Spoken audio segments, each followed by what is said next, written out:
એ બાબતે? અહેવાલમાં એવું હતું કે અમે મેઘરજથી જ્યારે બસ ટ્રેન મોડાસા માટે નીકળ્યા ત્યારે જે 24 જેટલા પેસેન્જરો હતા એ બધાનું બુકિંગ કરી અને બધાને જે પૈસાની લેવડ દેવડ હતી એ બધી ત્યાં સ્થળ ઉપર ટિકિટની સમયે જે પૂરી કરી દીધેલ હતી.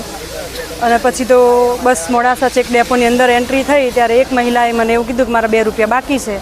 મેં બધા પૈસા આપી દીધેલા હતા એટલે મેં એમને વાત કરતી હતી કે મેડમ મેં તમને પૈસા 2 રૂપિયા જે નીકળતા હતા તમારા એ મેં તમને તાત્કાલિક સ્થળ ઉપર જ આપી દીધેલા છે. આપણે કોઈ પૈસાની લેવડ દેવડ બાકી નથી, તમારે કદાચ ચેક કરી લો, કોઈ ભૂલ થઈ ગઈ હોય તો પછી આપણે જોઈએ છે, બાકી મેં તમને કોઈ પૈસા આપી દીધેલા છે.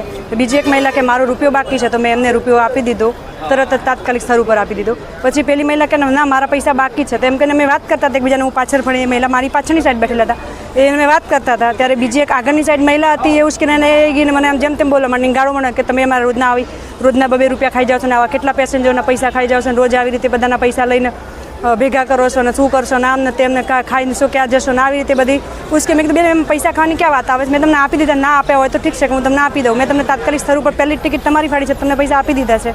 પછી શું છે એમ કરતાં કરતાં બેન તો ગાળો બોલતા સીધા મારી ઉપર જ આવી ગયા અને મને મારવા માંડે, મારા વાળ પકડીને ખેંચવા માંડે અને પછી વાળ પકડી 2 હાથે અને પછી પેટ ઉપર લાત મારવા લાગ્યા. અને પછી પેલી બીજી 3 મહિલાઓ હતી એ લોકોએ આવી ગયા અને બધા ભેગા થઈને મારવા લાગ્યા, મારઝૂડ કરી મારી સાથે. મહિલાઓ કોણ હતી? મહિલાઓ મુસલમાન મહિલાઓ હતી 3, એમનો કંઈ નામ ખબર નથી પણ એ મુસલમાન મહિલાઓ હતી.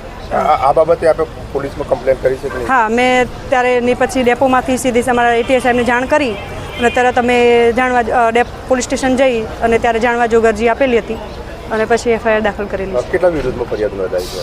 મેં અત્યારે 4 જણ વિરુદ્ધ ફરિયાદ નોંધાવી છે.